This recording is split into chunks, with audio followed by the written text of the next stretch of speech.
Okay, ayan, one of the Millionaire Circle, Car Achiever, and Travel Qualifier. So, ang topic ko po ngayon ay, ano bang topic ko ngayon? Ang topic ko po ay handling objection. Ayan, marami sa atin nahihirapan kung paano gagawin ang negosyo kasi natatakot kumausap ng mga person, natatakot na baka maraming itanong, baka maraming sabihin yung prospect tapos hindi mo alam kung anong isasagot mo dun. Bakit nakaganyan yung kamay niyan? Stop handling objection daw. Kasi dito, malalaman mo kasi dito kung yung objection na yan ay palusot ba talaga or totoo ba talagang objection ng mga tao.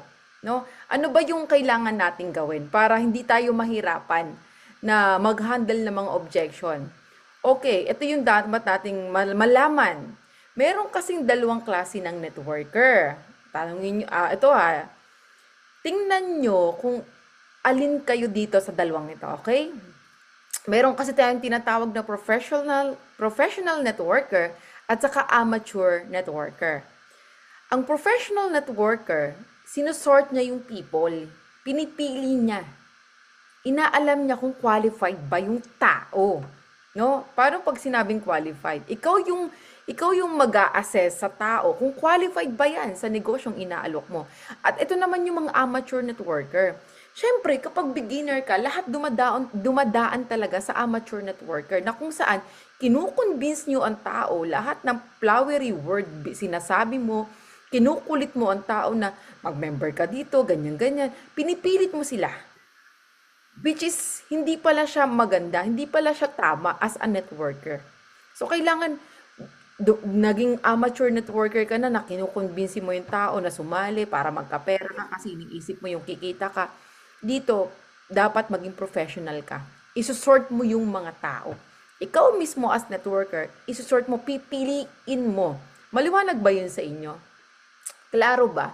Na, na, na, naintindahan niyo po ba kung ano yung pagkakaiba ng professional at saka ng amateur? Paki-comment nga po dyan. Ang tanong, ikaw ba, nasa ang level ka na kaya? Nasa amateur networker ka pa ba? Or nasa professional networker ka na? Paki-comment po dyan. Maging aminado tayo sa ating sarili.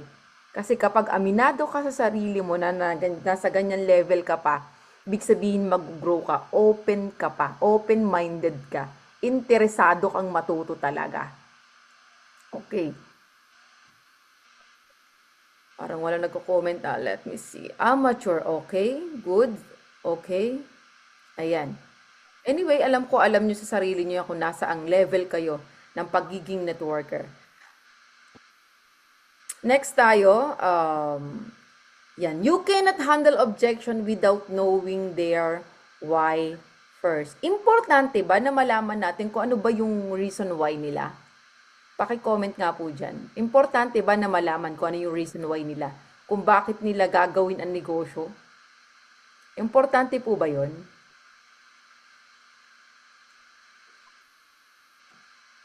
Yes. Yes po, importante po talaga. Kasi, kapag hindi mo inalam kung ano yung reason why nila, bakit nila gagawin ang negosyo, mahihirapan ka po i-handle yung objection niya.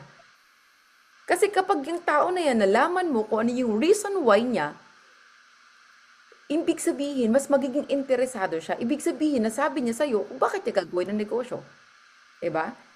Mamaya malalaman nyo kung paano i-apply yan, paano malalaman na sa una, alam nyo na agad yung why nila. Ano ba yung why nila? Ano ba yung karaniwang why nila? Makapag for good, magkaroon ng extra income. Diba? Mahirap mag-handle ng objection kung ibabagsak mo agad ang business, tapos nag-object yan na hindi mo alam kung bakit siya naging interesado sa negosyo. Klarado po ba yon?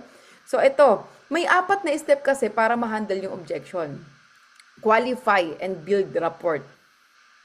Qualify, parang kung sa iba, sa mga baguhan na maririnig to, bakit iko-qualify? Yes. Para males yung mga objection ng mga kliyente mo, dapat marunong kang mag-qualify. Qualify ba yung kausap mo? 'Di ba? Paano ba magiging qualify yan? Siyempre, magbibigay ka ng report, kikilalanin mo yan.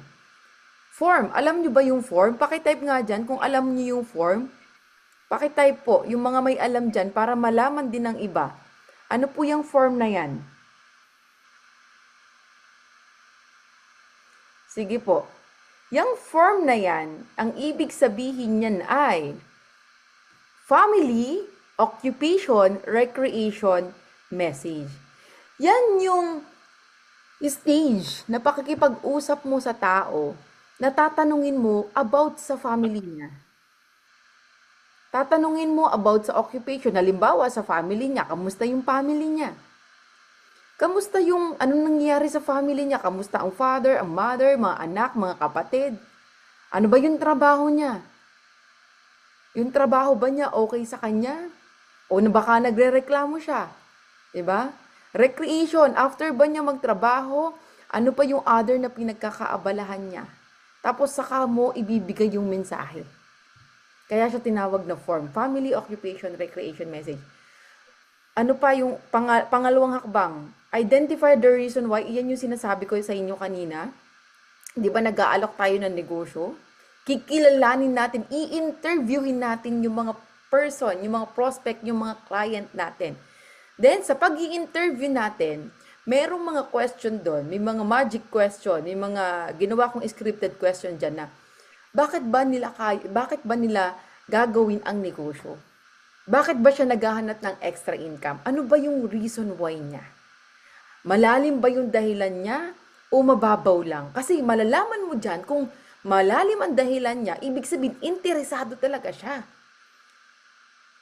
Pero kapag mababaw lang ang dahilan niyan, baka na-curious lang yan, baka nag-e-etos-etos lang yan. Identify the reason if it's real or palusot. Diba? Totoo ba yun? O palusot lang? Diba? Kasi nakausap mo na yung tao, naalukan mo na. Minsan magdadahilan yan, wala akong pera, yung tatapik natin kanina, lahat, marami yan, yung mga objection. Totoo ba yan na wala siyang pera? Totoo ba yan na wala siyang time? Totoo ba yan? O palusot lang talaga siya?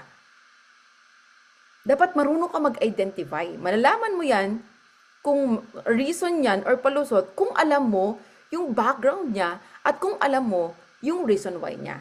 Then, ang step na sunod na doon, i-handle mo na yung objection. Maliwanag po ba dito? Nakakasunod po ba? Pakitype nga po ng number 5 kung nakakasunod. Number 5. Okay, next tayo. Ito ha. Intro for leads generated via your website or advertisement. Halimbawa, ito kasi, meron tayong ginagawa ng mga video, mga website, may ginagawa tayo ng mga Facebook na post, caption. It's either kung saan yung social media, sa TikTok, ganyan-ganyan. Pwede nating gamiting script to. Or binigyan ko kayo ng example. Halimbawa, hi prospect, first name, hi. Hi Ma'am Angel, this is your full name. This is Rosel Magnay. I'm calling you dahil doon sa hinihingi mo additional information from my ads on how to earn extra income while at home. Tama ba na naghahanap ka ba talaga ng paraan para magkaroon ng additional source of income? Nakita niyo yung word na tama ba na naghahanap ka? Sinisigurado mo na talaga bang naghahanap siya? Diba? Or itong pangalawang sample ko. Hi prospect.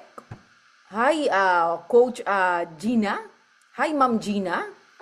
My name is Rosal Magnay. Thanks for visiting my Facebook timeline, my Facebook post, my website, my TikTok para humingi ng additional information dun sa how to earn extra income. Tanong ko lang, seryoso ka ba na naghahanap talaga ng paraan para magkaroon ng additional source of income? Dun pa lang sa tanong na seryoso ka ba, so tatatak yun sa isip ng kliyente. Oo nga, seryoso ba talaga ako?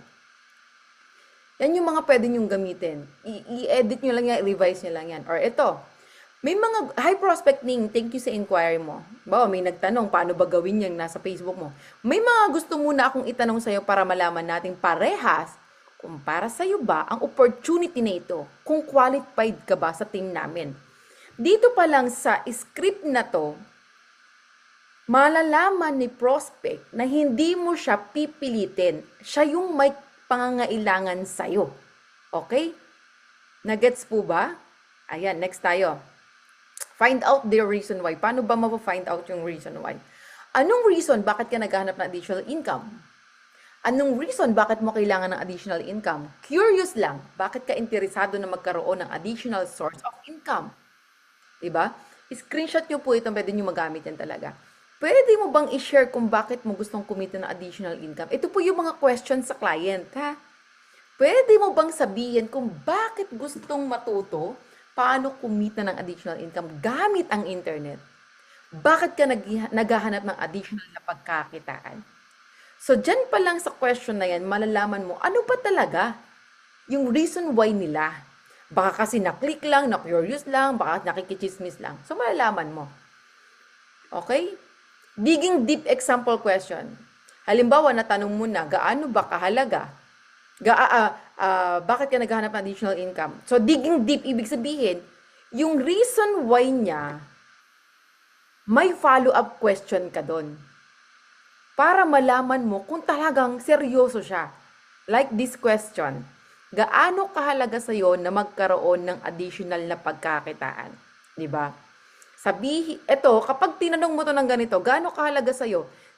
Pwedeng sabihin niya, kapag nagkaroon ako ng additional na income, pwede na akong makapag-for good. Pwede ko na mapag-aral yung mga anak ko sa mga private school. Pwede ko na mapagamot yung nanay at tatay ko. Siya na mismo ang magbibigay sa iyo ng reason, mas malalim pa na reason, bakit niya gagawin yung negosyo. O sabihin natin na kumikita ka ng extra income, ano may itulong nun sa'yo? O pag ganyan yung question, siguro pag ako kumikita na ng malaki, makakapag-for good na talaga ako niyan. Mababayaran ko na yung mga utang ko. Makakasama ko na yung pamilya ko. So, siya na yung nag-iisip, hindi ikaw. Siya yung nag-iisip. Ba? Sabihin natin na kumikita ka ng extra income, anong pinakamalaking benefit nun para sa'yo at sa pamilya mo? Diba? Yan yung mga digging deep example question na pwede mong gamitin sa kliyente mo. Okay, next tayo. People with strong reason why. Ayan. Itong mga tao na may talagang malalim na dahilan, yan yung mga decision makers. Ayan. So kapag nalaman mo sa kausap mo na, ay, ang lalim naman ang pinaguhugutan nito, mas maganda tong kausap. The more na mas maraming, tandaan nyo, the more na mas maraming challenges yung taong kausap mo, the more na may chance na pumasok yan sa negosyo. Tandaan nyo po yan. Kasi yan yung mga tipo ng taong decision makers, risk takers. Sila yung mga gagawa ng massive action. Sila yung mga magtatagal sa team mo. Sila yung tutulong sa'yo sa pag-build ng business mo. Tandaan nyo po yan. Kapag nakuha mo na business partner, merong strong reason why, yan talaga. Magandang kasama yan. Kaya, pag natapos ang training na to, ang hahanapin mo na talaga is, sino ba talaga yung maraming mga challenges sa life? Kasi sila yung matatagal mo makakasama. Okay? Next tayo. Connecting. Ano ba yung connecting na yan? 8 rules of answering prospect objection. Dapat, dito sa connecting, dapat magko-connect ka sa tao. Hindi mo i-connect ang sarili mo sa kausap mo.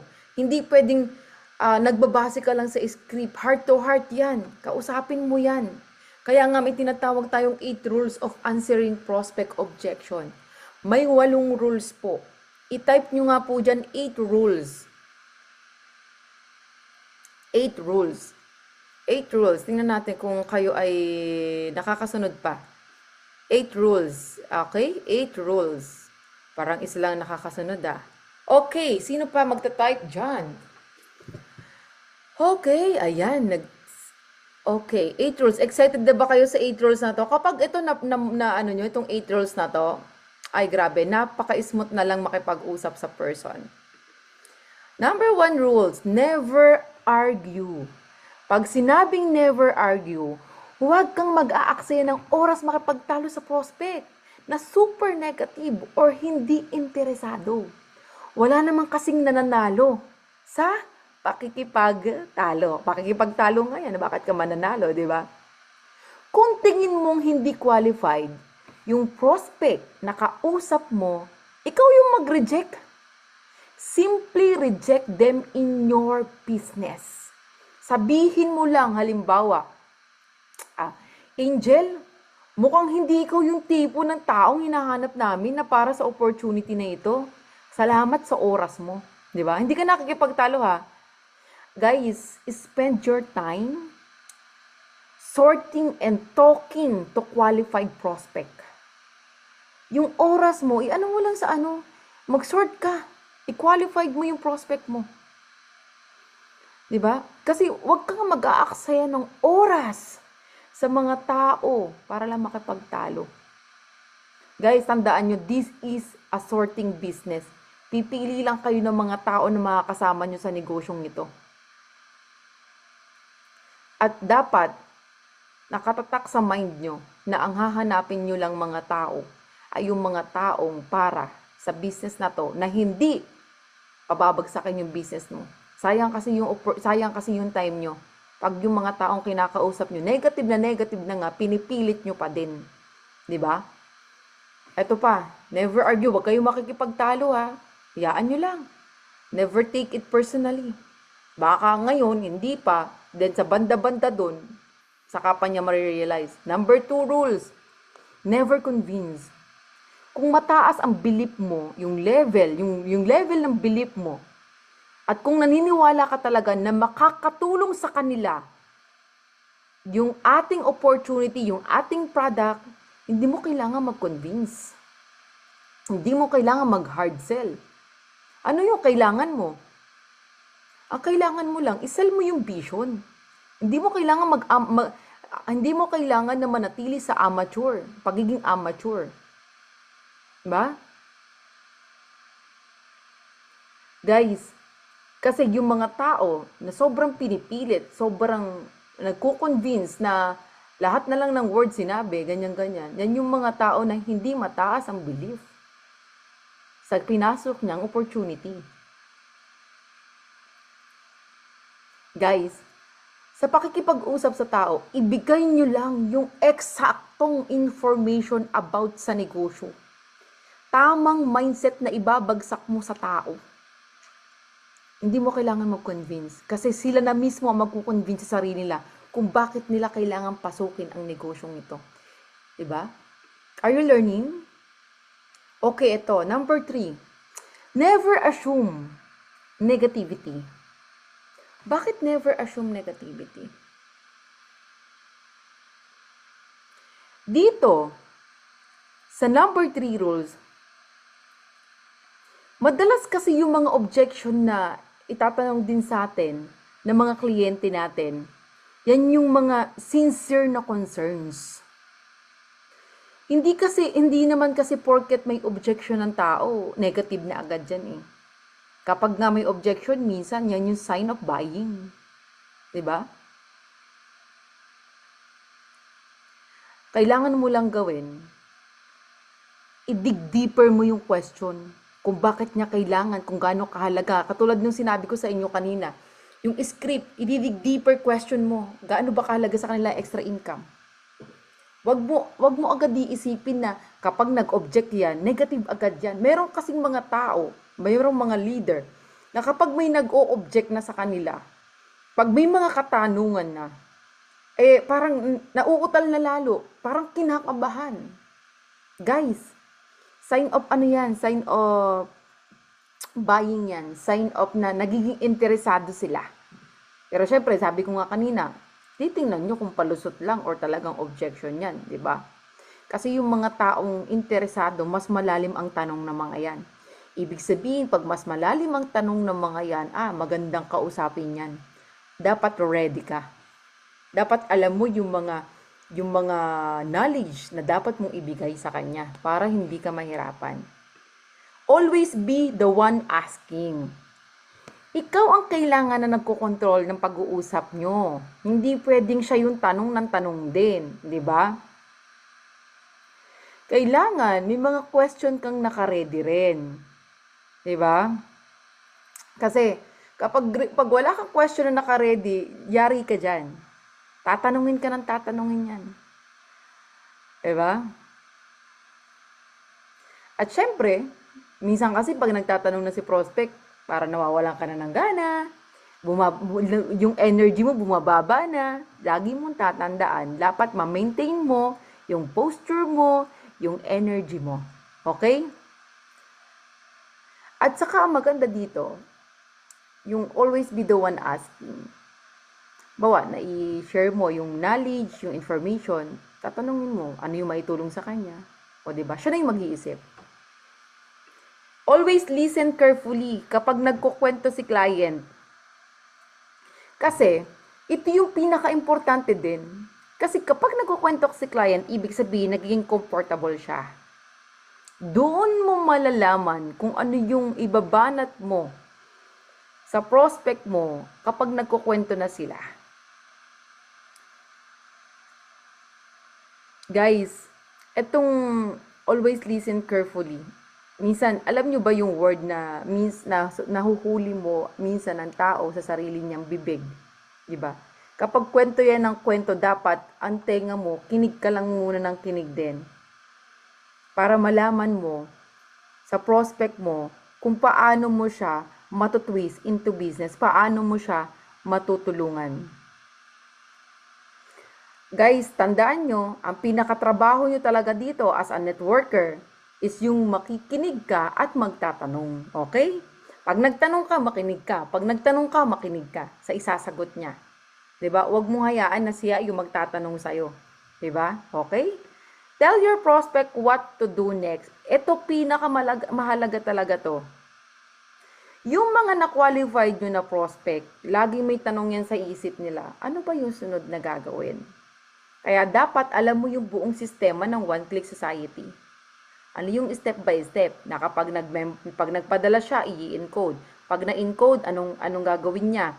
Papasok siya sa Academy 1, Academy 2, mag-enroll sa Master Class 1, Master Class 2, meron tayong monthly training, BMS, meron tayong weekly training every Tuesday, every Thursday, every Saturday, di ba? Yun po yun. Ang mga interesado sa negosyo, malayo na agad ang isip ng mga yan. Ano ba yung mga mangyayari sa kanila? 'Di ba? Iga-guide mo ng mabuti ang prospect mo. Huwag mong ililigaw. Kasi kapag naramdaman ng prospect mo na hindi mo siya kayang i-guide, hindi yan, wala yan. Hindi yan makikinig sa'yo. Never disagree. Kung hindi ka sang-ayon sa sinabi ng prospect mo, pwede mong gamitin yung mga linya na naintindihan kita, pero, 'di ba? Never disagree. Huwag kang makikipagtalo sa prospect mo. Yan yung mga rules. Naintindihan kita pero, alam ko yung nararamdaman mo pero, 'di ba? Yun yung mga word na dapat yung gagamitin. May point ka dyan sa sinabi mo pero, laging may pero. Sasang-ayunan mo muna siya. Pero, ganon. Alam ko na mahihirapan ka dahil ganito yung sitwasyon mo, pero makakatulong to sa'yo. Di ba? May mga ganon. Then, balik ulit tayo, always know the reason why before answering objection. Hindi mo mahihirapan ka sumagot sa objection kapag hindi mo alam ang reason why niya. Malalaman nyo kung bakit. Okay? Maliwanag po ba sa inyo ito yung 8 rules of answering prospect objections? Klaro po ba dyan? Okay, next tayo. How to minimize objection. Ito naman, paano mo mami-minimize ang objection? Yung tipo na kapag may kausap kong prospect, halos hindi na sila mag-object. Gusto nyo ba yung ganyan? Okay. Madalas ang dahilan kung bakit nagbibigay ng objection ng isang prospect ay dahil may mas malalim na tanong sa isipan nila na gusto nilang masagot. Kung ikaw ang nag-explain ng business o kung ikaw ang nagbibigay ng presentation sa prospect mo, always address these first concerns ng mga prospect sa simula pa lang para ma-minimize mo ang mga objection kapag i-close mo na ang prospect mo. Okay, maliwanag po ha. Kailangan pala ma-address mo muna kung ano yung kauna-unahang concern ng prospect mo para ma-minimize mo ang objection. Paano kaya yan? Ito po yan. Ito yung mga tanong ng client habang kinakausap mo siya. Ito yung possible talaga at sure ako, ito talaga yung pumapasok sa utak nila about sa'yo. Can I trust you?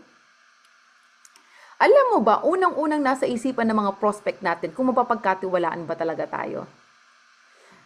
Bakit? Sa dami-dami ba naman na lumalabas sa mga TV, sa mga Facebook, sa mga TikTok na in-scam sila, na ganto, ganyan-ganyan. Ang tanong, mapapagkatiwalaan ka ba? Mapapagkatiwalaan ba tayo?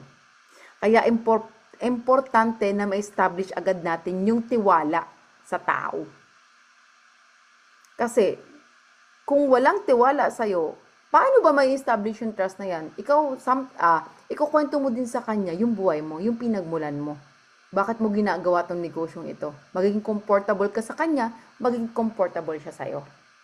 Can I do it? Tatanungin din niya sa sarili niya, kaya ko ba yung gawin?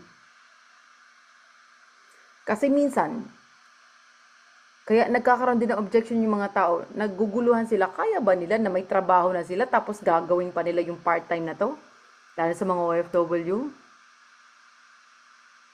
Diba? Can I do it? May mga tanong na ganyan. Dapat, kapag nagpe-present ka, dapat pag nakikipag-usap ka, dapat yung mga basic lang. Huwag mong masyadong gawing komplikado yung pagpapaliwanag sa tao. Kasi kapag komplikado ang pagpapaliwanag mo sa tao, kaya ko ba yan? Sobrang galing naman makipag-usap nito. Sobrang naman galing magpaliwanag. Parang hindi ko kaya. Saktuhan lang. At syempre, the last one, can you help me? Matutulungan mo ba ako na maabot ko yung mga pangarap ko? Kasi yung tao na alokan natin ng negosyo, hindi nila gustong gawin mag-isa to. Gagawin nila na alam nilang may kasama sila. Gagawin nila na alam nilang may team na tutulong sa kanila. Okay? Kaya dyan, mas maganda, may pakilala din sila sa mga higher upline, hindi lang sa'yo, pag may kausap kang prospect. Okay, eto na tayo. Handling objection, ayan. Kasi nga, bakit may stop? Kasi kapag alam mo na yung mga diniscuss ko sa'yo kanina, napaka-smooth na. Hindi ka na mahihirapang mag-handle ng objection. Or baka ma-minimize mo na talaga. Baka nga wala ng objection eh. Ang tanong na lang sa'yo, paano ba magsimula dyan? Ganun na lang ang gagawin. Diba? Okay, pasok tayo sa objection number 1. Ito yung kadalasan na pwedeng itanong sa'yo. Lalo na kapag bago ka pa lang. Magkano na ba ang kinikita mo or kinita mo dyan? Actually guys, most people kapag tinanong nila ang objection na to, ay hindi naman talaga nila gustong malaman kung magkano yung eksaktong kinikita mo. Dahil ang talagang gusto nilang malaman ay kung totoo ba ang opportunity mo? Totoo ba yung negosyo natin? Totoo ba na may kumikita sa company natin? Baka masayang lang ang pera nila kapag nag-invest sila. Diba? Yan yun, katotohanan. Screenshot nyo po yan. Sample script. Magkano ba ang kinikita mo dyan? Ikaw, ito yung script mo. Magkano ba ang gusto mong madinig para maging interesado ka po? O diba? Medyo mai-impress sa'yo. Or, magkano ba ang gusto mong madinig para maging interesado kang tingnan, maigi ang opportunity na ito? Or, magkano ba ang gusto mong madinig para ma-impress ka? Yan yung mga balik na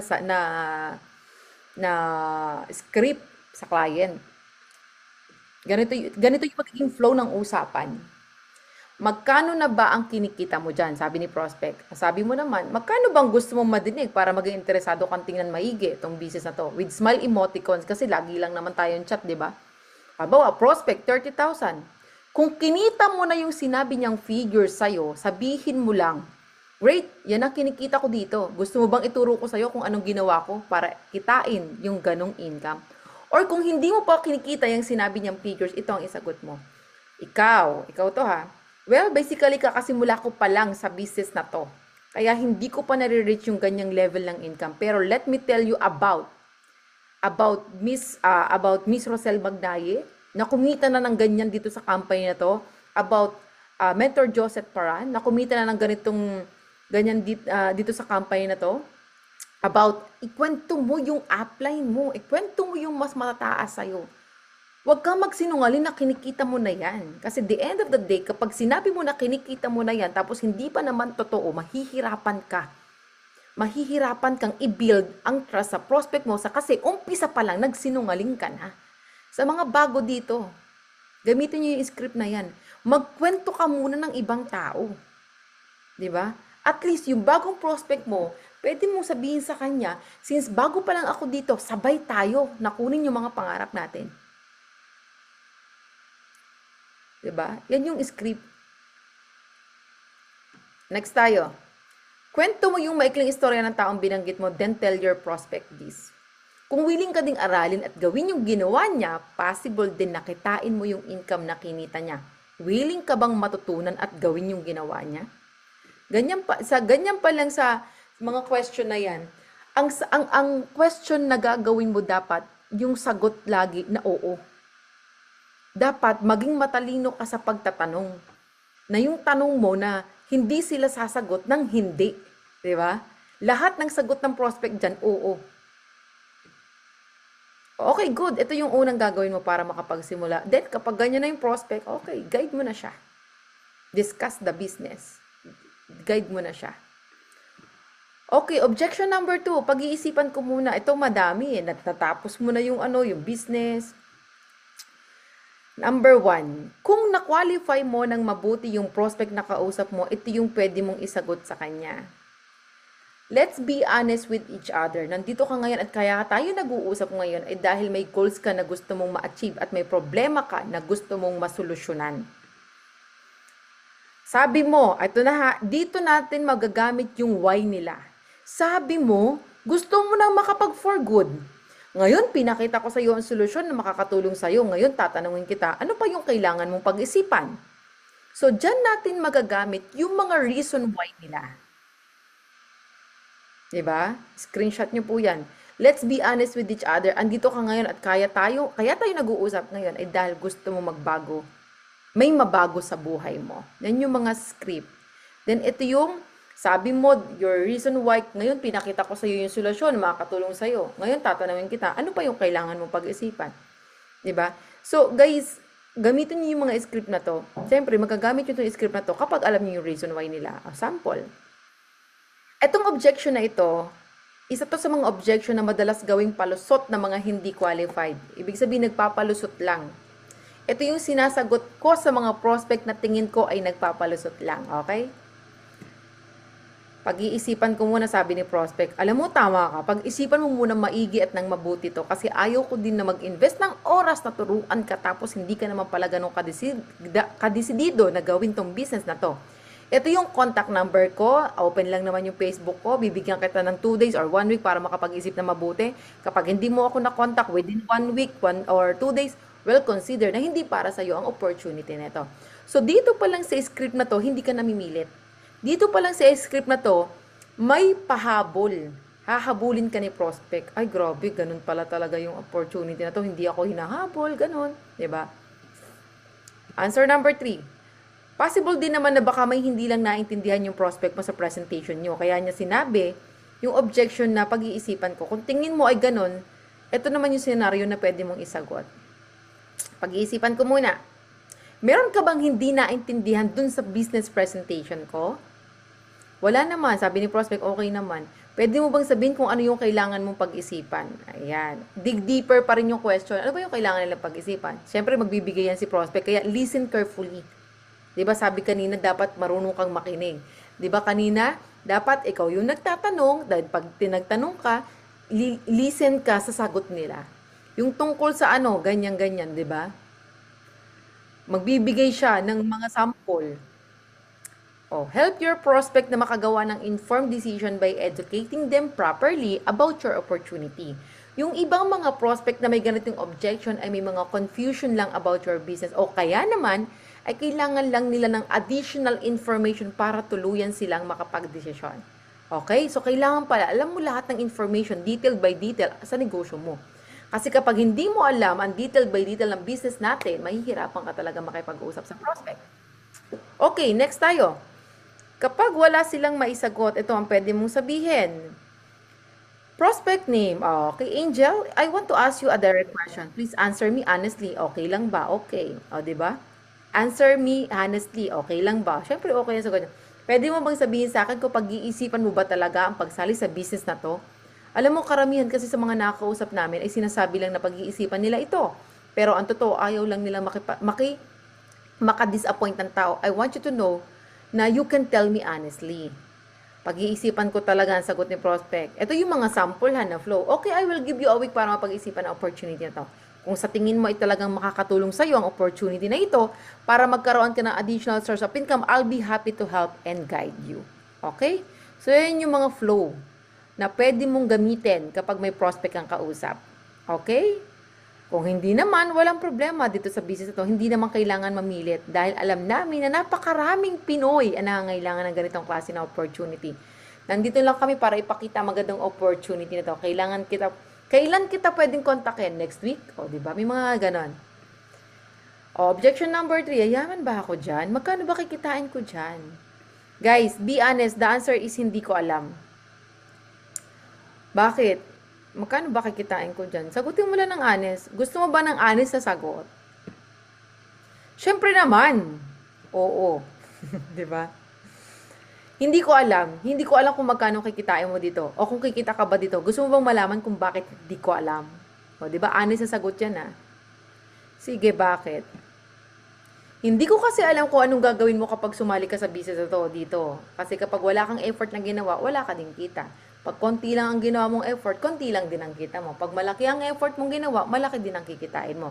Pero syempre, pwede nating i-revise yan, idagdag natin dyan. Kasi ngayon, since mga OFW, ang ating mga business partner, more on OFW, pwede nating idagdag dyan. Kung wala talaga, kung wala silang effort, since tayo nandito sa Pilipinas, tayo ay full-timer, pwede nating i-discuss sa kanila kung anong merong program meron tayo, yung marketers program, di ba? I want to remind you na ito yung isang business na opportunity. Hindi business guarantee. Depende sa'yo, sa effort mo, ang kikitain mo. Ngayon, tatanungin kita, anong gusto mong kitain? Wala, maliit o malaki. Siyempre, ang isasagot dyan ni prospect, mas gusto ko yung malaki. Diba? Siyempre, pag gusto niya yung mas malaki, may marketers program tayo, tapos kaya pa niyang gawin ng negosyo, maganda yun. Diba? That's good. Kailan mo gustong simulan ng pag-e-effort? O, di ba? Ang ganda ng question. Kailan mo gustong simulan ng pag-e-effort?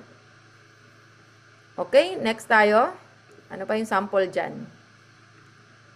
Pyramiding ba to, scam? Ito, napaka-ano na to. Actually, alam nyo, yung itong objection na to, bibihira na to eh.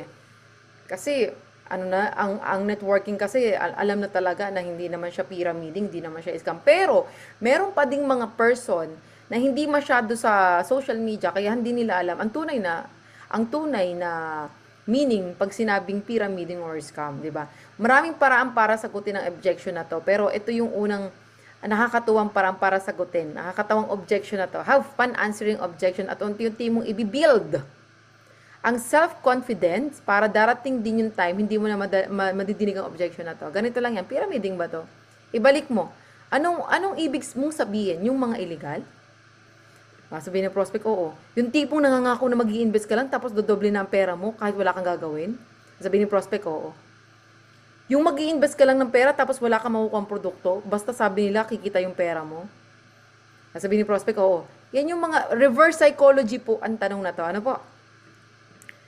Ganun ba ang hinahanap mo? O, di ba? Siyempre, sabihin ng prospect mo, hindi.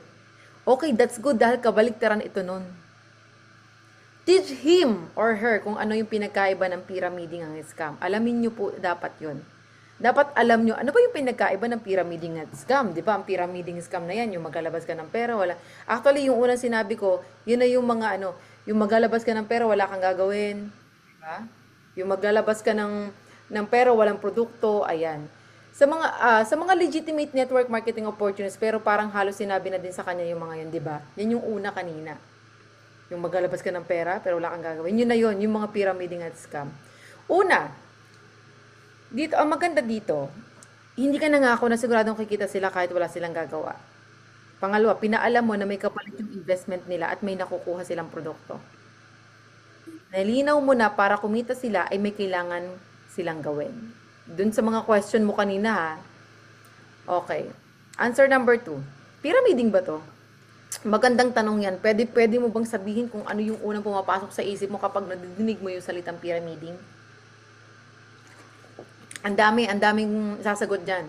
Bawa, si prospect. Yung mga scams, tama ka dyan, ang pyramiding ay mga scam. May mga bad experience ka ba sa mga scam? Dito malalaman mo yung history niya. Baka may mga nasalihan na siya dati. Kaya nasabi niya na naloko siya. Sabi niya, baka pwedeng sabihin, wala naman, may nakita lang ako sa TV na parang ganyan. May nakita lang ako sa Facebook na parang ganyan. May nakita lang ako sa TikTok na parang ganyan. Scam bang hinahanap mo? O, diba? Babalik mo sa kanyang tanong, hindi. That's good kasi hindi scam ito. Gusto mo bang ituro ko sa'yo kung ano yung pagkakaiba ng legitimate na mga business opportunity sa mga pyramiding scam? So, kailangan alam mo talaga ang difference. Okay? O, next tayo. Objection number 5. Networking ba to? Ayan na. Dito maraming nahihirapan sa objection na to. Okay guys, are you learning? Please type number 8 kung nakakasunod po. Number 8. Nakakasunod ba kayo? May natututunan ba? Number 8. May natututunan ba kayo? Okay. That's good. Proceed tayo. Networking ba to? Great question. Pwede mo bang sabihin kung ano yung unang pumapasok sa isipan kapag sinabing networking? Ika-clarify mo.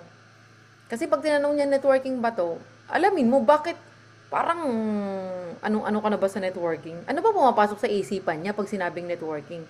O, 'di ba? Aalamin mo kasi baka mali ang paniniwala niya sa networking. Yung mga scam, dito pa lang kasagot ni prospect, mali pala ang pagkakaalam mo. Gusto mo bang sumali sa mga scams? Siyempre hindi, sabi ni prospect. Pwede ko bang i-share sa'yo kung bakit yung iba ay scam ang tingin sa mga network marketing opportunity? Ayan, dyan mo na i-explain. Kasi marami naman talaga na ang tingin sa networking ay scam. Hindi po scam ang company natin. Okay? Hindi po scam tong opportunity na ito. Nagiging scam lang siya, depende sa taong gumagawa. Pero networking industry is not scam. Dapat alam nyo kung paano i-explain. O sige, ipaliwanag ko sa iyo na maigi. Gagawin ko example yung mga pulis. Lahat ng mga pulis ay matino at tapat sa tungkulin. Anong sagot ni prospect? Hindi. O, 'di ba? O kaya ang tatanungin ko, lahat ba ng mga pulis matino sa tungkulin at tapat? Sige nga, kung anong answer nyo? Lahat ba ng mga pulis matino, tapat sa tungkulin? Hindi, 'di ba? Pero tama ka, may ilan na may maling gawain, pero di natin maiiwasan na kung minsan porket may mga tiwaling pulis, ang tingin na ng karamihan ay masama na sa buong kapulisan. Tama ba? 'Di ba? Isang pulis lang ang nagkamali, ang tingin na sa mga pulis, wala na, bagsak na yan. Ganon din sa networking. Hindi lahat ng mga networker ay mali. Hindi lahat ng mga networker nang i-scam. Meron lang iilan na talagang hindi na po proteksyonan yung integrity nila, nasisira sila sa pera. Dapat papaliwanag niyo yun. Sasabihin ng prospect, oo, tama. Ganon din sa gobyerno. Hindi naman lahat ay corrupt, pero ang tingin ng marami kapag may posisyon ay corrupt, kapag may posisyon ay corrupt na kaagad. Kapag may posisyon sa gobyerno, pag nakaupo ka, may posisyon kang inupuan sa gobyerno, corrupt na agad, di ba? May mga ganon. Oo, tama ka dyan. O, ganon din dito sa network marketing industry. Prospect, first name, may mga ilan din na talagang mga scam na nagtitake advantage sa mga tao. Pero hindi lahat, dahil meron talagang mga legal na opportunity kung saan pwede ka talagang kumita. Pero ang nangyayari, pati yung mga legal ay napapagkamalan na scams. Dahil nga, sa maling gawain at pagkasamantala ng ibang tao. May gusto akong ipakita sa'yo, mga katibayan, para makita mo na legitimate ang program at opportunity. Okay ba yun sa'yo? Ano yung ipakikita mo? Yung mga legalities natin, yung mga tao na yumaman, yung mga tao na nagtiwala, di ba? Gusto mo bang ituro ko sa'yo kung paano malalaman na legitimate ang isang network marketing company opportunity? I-educate mo, okay? I-educate mo yung tao, ibibigay mo yung information about sa company. Ano yung ibibigay mo? 19 years na yung company natin, 21,000 millionaires na na-create, we have 300 offices dito sa buong Pilipinas, nag-i-expand tayo international. Yung mga ganun, dapat alam nyo yan. O, okay daw sa kanya yon. O, objection number 6, sigurado bang kikita ako dyan? Ayan na. Sigurado bang kikita ako dyan? Sigurado bang, yayaman ba ako dyan? Yan yung mga question, yayaman ba ako dyan?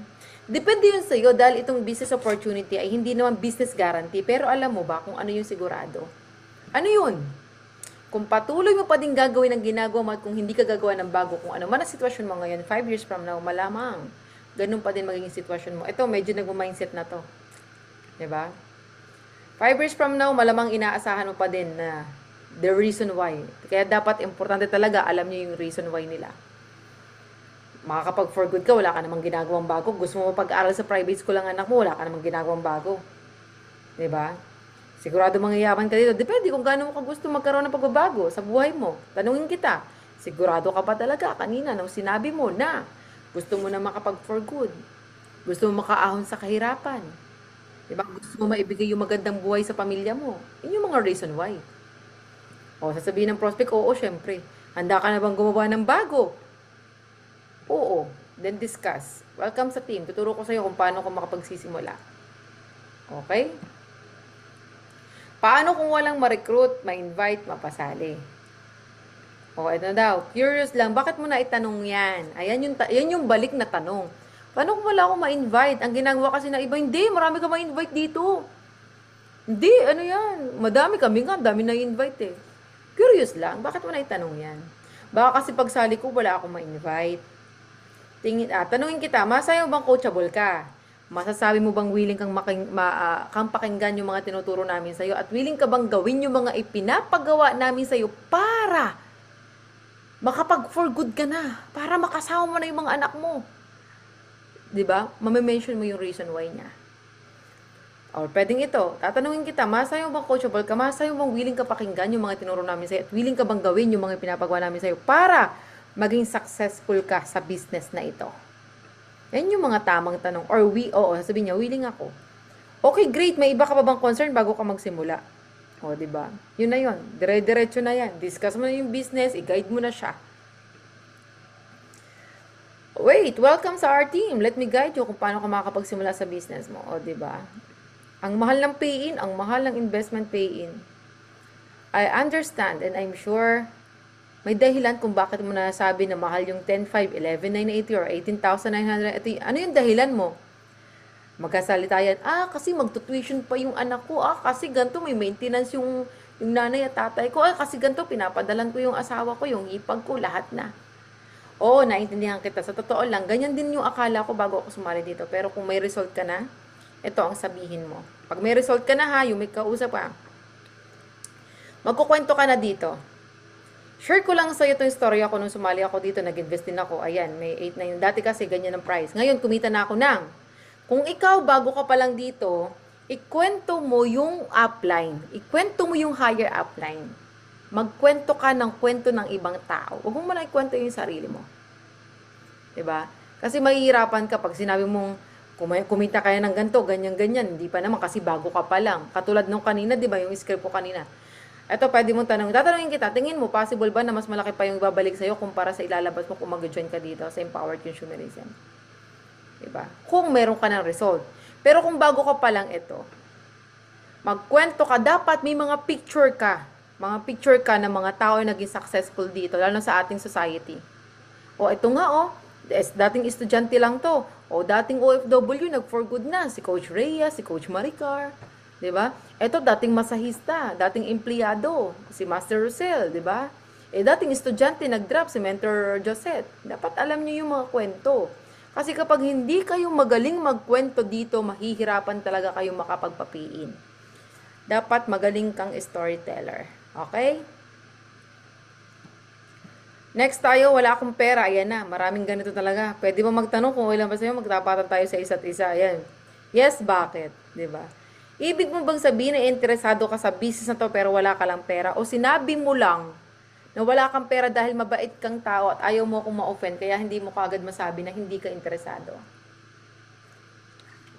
Dito pa lang masusort mo yung tao kung interesado ba talaga or hindi. Sa mga script na yan.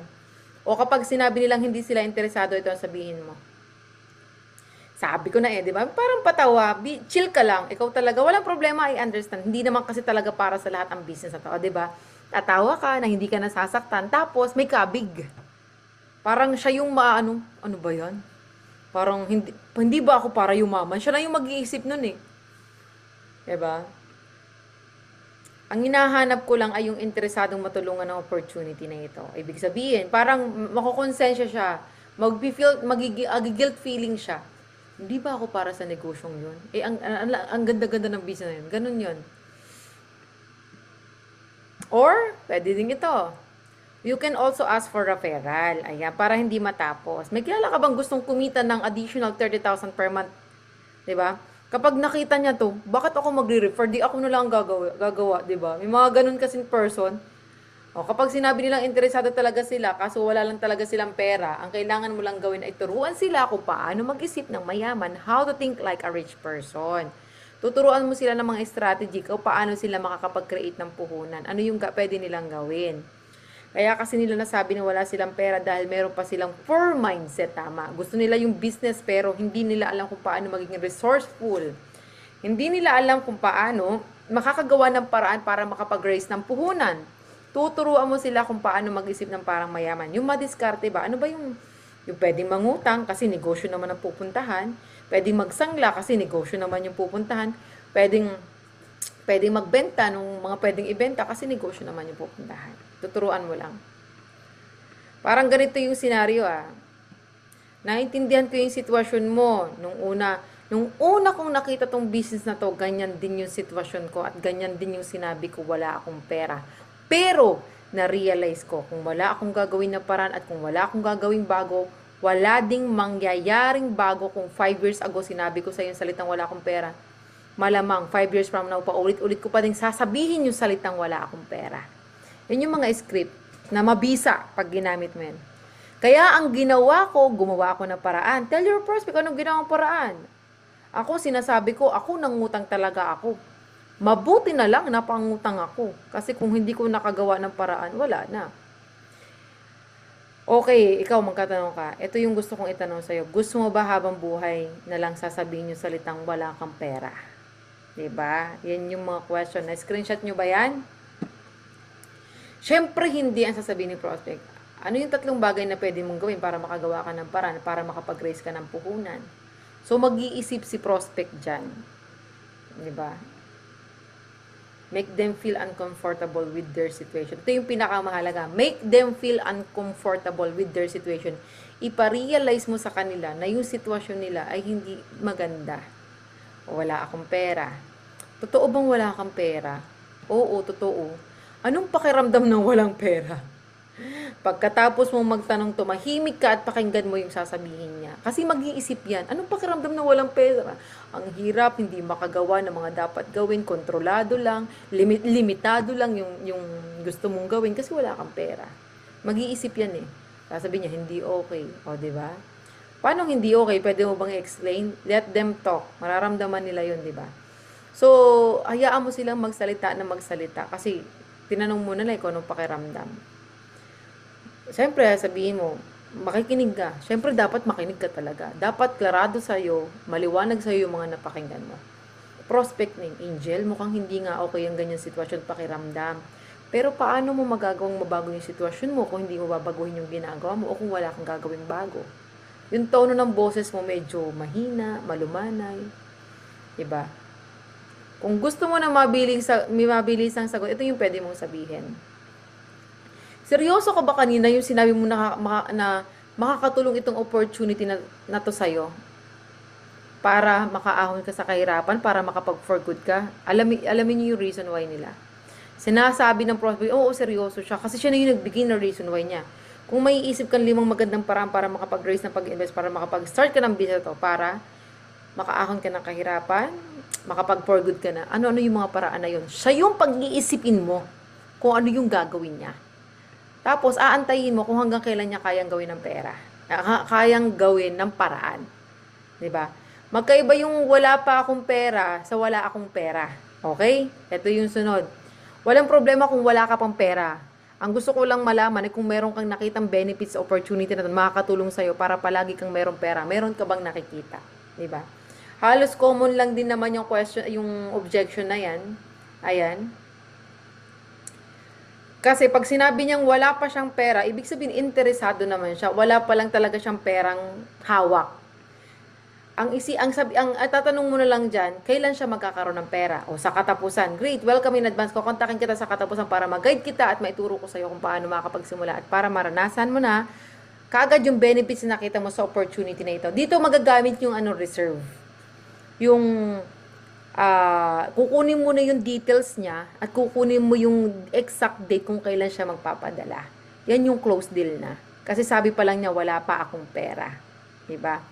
Effective ba yung product nyo? That's a good question. Bakit mo pala naitanong yan?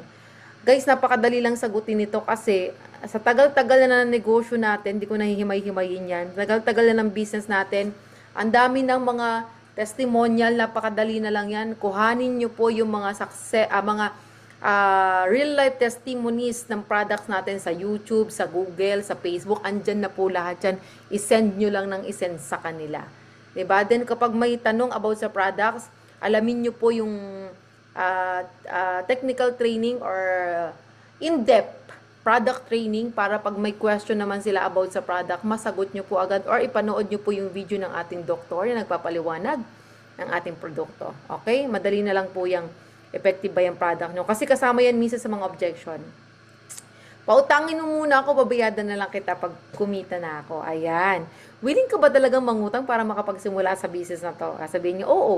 Ano yung magandang dahilan bakit kita papautangin? O, syempre, magbibigay yan ng ganito, ganyan, garne. May ipangako mo bang ibabalik mo yung hihiramin mo kapag may pera ka na? Sasabihin ni prospect, oo. Okay, matutulungan kita kung paano ka magkakaroon ng pera, pero di kita mapapautang. Ganito ang gawin mo, magsulat ka ng 18 kaibigan ka, mag-anak o kakilala. Okay na, nagsulat na daw siya. Okay, great, di ba? Kayo na sabi mo, willing kang manghiram para makapagsimula ka sa business na to, para makaahon ka sa kahirapan, makapag-for good ka na, mapag-aral mo yung mga anak mo, makasama mo na, at sinabi mo din na mapapangako mo na mababalik mo yung hiniram mo once na magkapera ka na. O, ayan na. Doon sa 18 kaibigan na yun, mangutang siya ng tigpa 500, di ba? Makakabuo na siya ng pang-member. Tuturuan mo lang siya, i-goal set mo lang siya. Halimbawa, ang napili niyang membership is yung 11,980, almost 12,000. Hanap siya ng 12 kaibigan niya. Nauutangan niya ng tigi 1,000. O, di ba may product yun, turuan mo din yun na yung product na yun, kung kanino siya may utang, doon niya ialok yung produkto na yun. Di ba? Ganun lang kasimple, yung objection na to. Gusto mo, pautangin mo muna ako. At saka ito, isa din sa sinasagot namin dito na, hindi kasi pwede na tayo yung magpapautang sa kanila. Isa sa sinasabi ko dito, mas maganda, mayroon tayong katunayan na sa iyo mismo galing yung pera. Na pinadala mo talaga mismo yung pera mo sa amin. Okay? Kasi hindi kami allow magpautang. Bawal yun sa policy namin, sa rules ng company, ng business natin, ng group natin. Ayan. So, objection number 13, wala akong time. Ayan, marami dito. Busy ako. O, yan na. Sino dito nakaranas ng ganito? Maraming nagsasabi, wala akong time. Marami yan. Anong ibig mo sabihin? Busy kasi ako sa trabaho, wala akong oras para gawin to. Alam mo, naintindihan kita to lang. Nung una kong nakita tong business na to, ganyan na ganyan din ako. Nagtatrabaho kasi ako as OFW dito. Sobrang busy ko, pero alam mo ba kung ano yung na-realize ko? Kaya ako ginagawa ngayon ang business na to. Maganda tong script na to, ha? Dapat magkaya nyo to. Na-realize ko, ano yun? Na-realize ko na busy pala akong payamanin yung boss ko. Or sa sobrang busy kong payamanin yung boss ko, wala na akong time para sa pamilya ko. Napaka-powerful ng script na to. Na-realize ko na yung mayayaman, kaya yung mayaman ay ginagamit nila yung oras nila para payamanin ang sarili nila. Ginagamit nila yung oras nila para abutin ang mga pangarap nila. Pero karamihan ng tao, ginagamit nila ang oras nila para payamanin ng ibang tao. Magtrabaho ng 8 to 10 hours para payamanin yung boss nila. Ilang taon ka na? O, diba? Prospecting. 32. Tatanungin kita, gusto mo bang habang buhay na ilan ang oras mo para payamanin ng ibang tao, imbes na payamanin na sarili mo, imbes na abutin yung mga pangarap mo? Siyempre, sasabihin ni prospect dyan, hindi. Objection number 14, hindi ako magaling magbenta. Hindi ako magaling magbenta eh. That's great. Parehas lang naman tayo, hindi din kasi, alam nyo, hindi naman talaga kailangan magaling magbenta. Alamin nyo lang yung health benefits, at least alam nyo yung pagbebenta din ng package. Pagbebenta yan. Ang binibenta mo nga lang is yung package para maging member. Hindi nyo kailangan maging magaling magbenta. Ang kailangan nyo lang is mag-real talk. Kailangan nyo lang is i-sell yung vision. Kailangan nyo lang mas masabi sa kausap mo, sa client mo, na ano ba yung benefits? Ano yung ano yung mapapakinabangan nila kapag binili nila itong product na ito? Ano yung magiging benepisyo nila kapag nag-join sila sa ating negosyo? Okay? Mabilis lang yan, yung objection na yan. Next tayo. Alam ko na yan. O, alam ko na yan. Ano ibig sabihin na alam ko na yan? Ito madali lang din 'to sagutin. Pwede mo bang sabihin kung ano nalalaman mo? Networking yan, di ba? Ano ibig mo sabihin sa networking? O, ayan na, magsasabi yan ng kanyang mga alam. Ang next mong gagawin, ano ba talaga yung tunay niyang objection? Kasi baka mamaya sinasabi, eto, sabi ng kaibigan ko, hindi daw totoo yan. Okay lang ba na tanongin kita ng seryosong tanong? Okay lang. Businessman ba ang kaibigan mo? Sabi ng prospect mo, hindi. Maraming ganito lalo sa mga OFW. Narinig lang sa kapwa OFW, ay, hindi yan maganda. Kapwa OFW naman yung nagsasabi na hindi maganda. Kung businessman yan, makinig ka. Pero kung kapwa OFW lang din, at hindi naman negosyante, huwag mong papakinggan yan. May any background ba siya kahit sa anong negosyo? Wala. Masasabi mo bang financially successful yung kaibigan mo? I-screenshot nyo po ito kasi ito yung mga pwede nyo i-question pag may nagsabi sa inyo ng ganyan. May maituturo ba sa'yo na ibang paraan para kumita ka ng pwede mong kitain dito? O wala. Gusto mo ba talaga makinig sa advice ng kaibigan mo? Sabihin niyan, hindi. Bakit siya makikinig? Yan naman na, negosyo. Okay, objection number 17, magpapaalam muna ako sa asawa ko, sa partner ko. Ito, napakadami din ganito. Pag ganito, simple lang naman sagot namin dyan.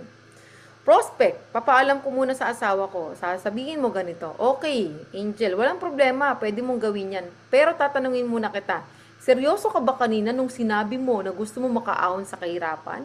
Gusto mo makapag for good na? Gusto mo mapaaral yung mga anak mo? Gusto mo makasama na? Sabihin ng prospect, oo naman, seryoso ako. Sabihin natin na pumayag ng asawa mo, anong gagawin mo? Sasali ako sa business. Yan yung sasabihin talaga nila, eksakto. Ikaw, paano kung hindi siya pumayag? Ibig ba sabihin, hindi ka na seryoso? Babanggitin niyo yung reason why, ha? Kapag ba hindi pumayag yung asawa mo, yung partner mo, hindi ka na seryoso na makapag for good? Na gusto mo mapag-aral yung anak mo sa mamahaling school? Makauwi ka na? Look, Angel, willing ako na tulungan ka sa business na ito, pero ang hinahanap ko lang ay yung mga seryosong tao. Yung mga tao na seryoso talaga na mabago ang sitwasyon nila sa tulong ng opportunity na ito. I will give you until tomorrow para kontakin ako. Doon natin malalaman kung para ba talaga sa iyo ang opportunity na ito. So, dito sa script na to, hindi ikaw ang magpa-follow up sa kanya. Siya mismo ang magpa-follow up sa'yo. Kasi magtatanong siya sa asawa niya. Pero, bago siya magtanong sa asawa niya, meron kang iniwang word sa kanya kung hindi ba pumayag. Seryoso ka ba talaga sa reason why niya, 'di ba? Yun. Next tayo. Hindi ko linya yan. Etong maganda dito sa hindi ko linya, dapat magaling kang storyteller kasi magkukwento ka ng mga tao. Itong si Mentor Josette, hindi naman to linya, pero naging successful siya dahil inaral at ginawa niya itong negosyo. Etong si Master Rosel, high school graduate, hindi naman niya ito linya pero naging milyonarya, di ba? Etong si doktor, hindi naman niya linya to kasi doktor siya. Pero naging successful siya dahil inaral niya. Itong si engineer blah blah blah, 'di ba? Dapat alam nyo. Pag sinabing hindi linya, 'di ba? Ngayon tatanungin kita, masasabi mo bang coachable ka? Masasabi mo bang willing kang pakinggan yung mga tinuro namin sa'yo? At willing ka bang gawin yung mga ipapagawa namin sa'yo? Para i-mention mo uli yung reason why nila. Kapag humirit pa ang prospect mo at sinabi niya, kailangan ko po munang pag-isipan. Suggest ko lang sa inyo, i-disqualified nyo na yan kasi masasayang yung oras nyo. Okay? Balikan nyo na lang yan susunod. Kasi yung hindi linya na yan, palusot na lang yan. Pwedeng sinasabi din ng prospect ito dahil may iba siyang objection. For example, pwedeng sinasabi ng prospect niya na hindi ko linya yan, pero ang ibig sabihin pala niya, hindi ako mahilig magbenta. Aalamin nyo kung ano ba talaga yung objection niya. Parang ganito, curious lang ako, ano yung hindi mo linya? Yung kumita ng extra income, maabot yung mga pangarap mo, o yung makatulong sa ibang tao? Ayan. Dito, pag ito yung tanong mo, malalaman mo talaga yung real objection ng tao. Halimbawa, ito yung tanong mo. Iisipin niya, hindi ako magaling magbenta, hindi ako marunong kumausap ng tao, 'di ba? May mga ganon. Aalamin mo talaga kung ano yung real objection niya. Objection number 19, nasubukan ko na yan dati. Ayan. Marami kasing pumasok na talaga sa networking. Ito yung mga magandang masagutin talaga. Hindi porke hindi siya naging successful dati, ibig sabihin hindi na siya magiging successful kahit kailan. Ito yung pwede mong sabihin para ma-realize na yun. Ikaw, tingin mo, ano yung dahilan? Bakit hindi ka naging successful dati? Emphasize the word dati. Madalas na isasagot ang prospect mo ay tulad ng mga pinabayaan kasi ako ng upline ko. Hindi ko kasi nabigyan ng sapat na oras. Nagsara kasi kaagad yung company namin, etc. Ito yung pwede mong sunod na sabihin sa kanya. Thank you sa pag-share mo ng experience mo. Tatanungin kita, masasabi mo ba sa sarili mo, coachable ka? Mapapansin mo, paulit-ulit yung script na masasabi mo ba sa sarili mo na coachable ka? Kasi marirealize niya sa sarili niya na tinuturuan ako, na nagagagawa ko ba yung tinuturo, 'di ba? Masasabi mo ba sa sarili mo na willing kang aralin at gawin ang tinuturo namin sa iyo para magkaroon ng resulta sa business na to? Siyempre, ang isasagot niyan, oo, willing ako. Kung magsisimula ka ulit ng MLM business mo ngayon, ano sa tingin mo yung kailangan mong gawin para hindi ka na maulit mag-failed? Ayan. Ito, medyo maganda tong tanong na to talaga sa prospect mo. Kasi siya na yung mag-iisip kung ano yung kailangan niyang gawin para hindi siya mag-fail. O, listen carefully sa isasagot niya. Doon sa sagot niya, matatansya mo kung willing talaga siyang matuto at maging successful. Make sure din na maipakita mo sa prospect mo yung team game plan nyo. Ano yung team game plan natin? Yung system natin ng OCS, ipapaalam niyo yun. Ipapaalam yung sistema para alam niya na may susupotang team. 'Di ba? Lalo na kung mga bago. Okay? So, dito sa nasubukan ko na yan dati, pwede mo rin kasing ibalik sa kanila. Ano ba yung ginawa mo? Ano ba yung inaral mo ba negosyo? O baka napangakuan ka lang na mag-member ka lang dito, kikita ka na. Diba? May mga ganun, aalamin mo sa kanila kung ano pa talaga yung katotohanan. Objection number 20, hindi ako interesado. Ito yung pinaka gusto ko talaga na objection. Pag sinabi sa akin, hindi ako interesado. Kasi ito talaga That's great. Hindi din ako interesado na makita ang pagmumukha mo. Joke. Charot lang. Joke lang yun. Huwag nga sabihin niya. Kapag sinabi ng prospect mo na hindi sila interesado, simply respect their decision and just thank them for their time. Diba? Magpasalamat ka ba din? Thank you sa time mo kasi pinakinggan mo yung opportunity. Thank you sa time mo kasi kinausap mo ako. Pagkatapos, move on tayo. Next prospect agad. Alamin niyo yung formula na SW4 ha. Yung some will join, some won't join, so what? Next, someone is waiting. Kasi baka ngayon hindi pa siya interesado, wag mong aawayin ha. Kasi baka nakaabang na yan sa Facebook mo.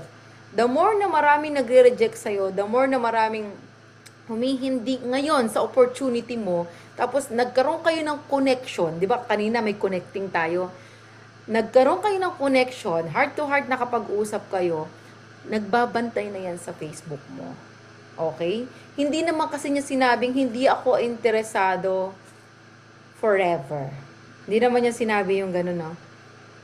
Sinabi lang niya hindi pa siya interesado ngayon. Yan. Kapag nakatanggap ka ng gano'n, ito yung sabihin mo sa kanya. Okay, nagustuhan ko pero next month na ha, sabi ni prospect.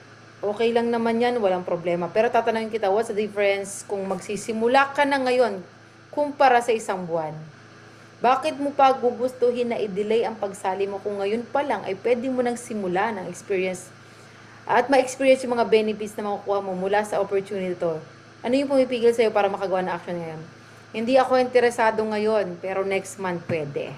Diba? Hindi ako interesado ngayon, pero next week pwede. Yan yung mga pwede nating sabihin. Hindi ka pa ready ngayon, tas next month ready ka na. Sayang naman yung 1 month na sana inaaral mo na negosyo, na sana kumikita ka na, di ba? Ano mo lang yun, ipare-realize mo lang sa kanya na sayang kapag hindi agad ngayon.